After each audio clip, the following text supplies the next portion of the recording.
everyone, settle down. Let's take our seats. Okay, I'm very happy to be here with you today. I hope everyone is happy to be here too. We're all excited on our very first day.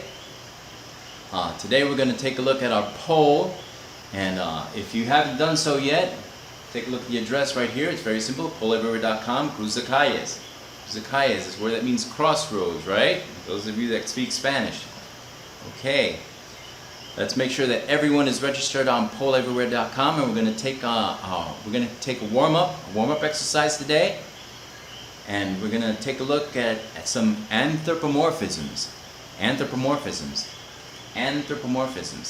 Anthropomorphisms is a technique that's used in poetry and in other disciplines that apply human characteristics to non-human entities, inanimate objects, other animals. Okay? Anthropomorphism. All right?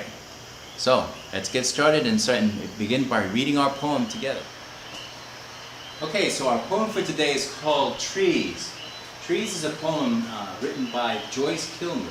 Joyce Kilmer was a poet, but he was also a soldier in World War I, and he was killed tragically in one of the battles. It's a beautiful poem. It reads, "I think that I shall never see a poem lovely as a tree whose hungry mouth is pressed against the earth's sweet, flowing breast." Isn't that wonderful? Huh? Just look at the image that it gives you. A tree that looks at God all day and lifts her leafy arms to pray. A tree that may in summer wear a nest of robins in her hair. Just listen to those words. People don't write like that anymore, do they? Upon whose bosom snow has lain, who intimately lives with rain. Poems are made by fools like me, but only God can make a tree. Isn't that something? Isn't that a wonderful, wonderful poem? It's an amazing poem by Joyce Kilmer, tragically lost during World War I. So, you've already read your handouts, the poem in the handouts. I just went ahead and read it once again. So let's move on to polev.com, Cruz de Calles. Polev.com, Cruz de Calles. You see the address right here. For those of you with smartphones, 37607 is the number to use to reach the poll. All right, and the question is, what do you think the topic is of the poem? And so we have a word cloud here, word clouds. They start popping up words that are most commonly used in the answers, and we already have the response of trees, and so now the word tree is bigger. The word tree is bigger because more people are using the same responses. So we have tree. Someone changed it probably to trees. We have trees, tree, beauty. Right? Trees, tree, beauty. Any more responses? More responses? Okay, words are bigger now. More of the same responses. Trees, tree, beauty, and we have somebody answered beautiful. So the topic is probably, the beauty of the trees. Anything else? Let's see if anybody answers something else. Okay, time's running out. 5, 4, 3, 2, 1. That's it. Let's go to the next topic. What do you think the relationship is between the tree and the earth? Right? What do you feel the relationship is between the tree and the earth? Still loading here. Okay. No one's responded yet. What we see here in this poem is what's called an anthropomorphism, what I mentioned earlier, an anthropomorphism.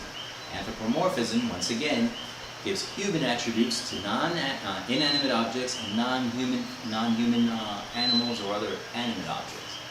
So we have the relationship of tree already and mother. We have tree, it's huge, big word. More people answered the word tree than the word mother. So we have tree, we have mother. Anybody else? Anyone else answering there? Let's go. Okay, tree, mother, and earth. That's very important. Tree, mother, and earth. The relationship between the tree and the earth. So we already know tree and earth. Okay, we have child, we have baby. We have tree, mother, earth, child, and baby.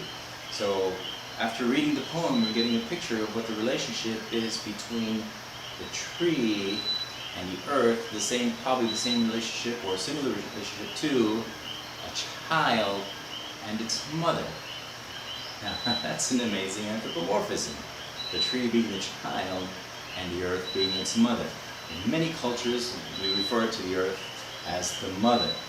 And so that's an amazing anthropomorphism that just transcends all cultures. Transcends all cultures. Transcends, write that down. Transcends all cultures. Okay? Anthropomorphism. This is an anthropomorphism that transcends all cultures. Anything else? Anyone else? Mother, tree, baby, child, earth. Okay, let's move on to the next question. What does the tree appear to be doing? We have an anthropomorphism in the poem. And what does the tree appear to be doing? So let's take a look. Okay, already we have the word God and we have the word looking. We read the poem, so we see the word God and we see looking. The tree doesn't have eyes, does it? But it appears to be looking. Are we looking? Is it looking at God? Is that what we get from the poem? Any more answers? Okay, we have heaven and we have tree. God, looking, heaven, tree. So we start getting, with this word cloud, we start getting more ideas. Remember, there is no right or wrong answer. There is no right or wrong answer, okay? This is your perception. Praying, heaven, tree, God, looking. Okay, so what I get from this is that the tree with its branches appears to be praying and looking at God. That's an amazing anthropomorphism. Amazing anthropomorphism. Any more responses? No? Okay. Let's move on to the next question. Identify the verses or the phrases where the poem gives feminine attributes to the tree. Okay? This poem anthropomorphizes, I get mixed up, I'm sorry. The tree, it gives human characteristics, and it gives, let's see what we have. We have Lane, author, her, whose, refers, and they're all the same sizes. They're all the same sizes. So we have whose, bosom, where, summer, robins, in. Okay, I see what's going on. I see what's going on. Since this is a word cloud, this particular response, it's asking you to identify the phrases or the verse. They're not short answers like the other answers, so it's a longer answer. So I kind of messed up. I'm sorry. All right. I'll do better next time. I should have used, instead of a word cloud, I should have used a word stack, a sentence stack, in this particular answer. Okay. Great job, everybody. That's a great job at the poem. Any comments? Yes? Right. Okay. Yes. Okay. Yes. On that last question, I know everybody noticed that on that last questions I messed up because instead of converting the final poll on the survey into word stack, into sentence stack, I used the word cloud, and the word cloud didn't quite work that well because the answers were more lengthy than the previous three. Well, lessons learned. I promise you I'll do better next time, but congratulations everyone. Everyone did a great job, a fantastic job, especially on the first day. Okay, you're all a bunch of pros. So I don't think anybody's going to have any problems this semester. All right, so let's move on to our guided exercises, our guided practice, and I want everyone paired off in teams of twos. Okay, let's begin.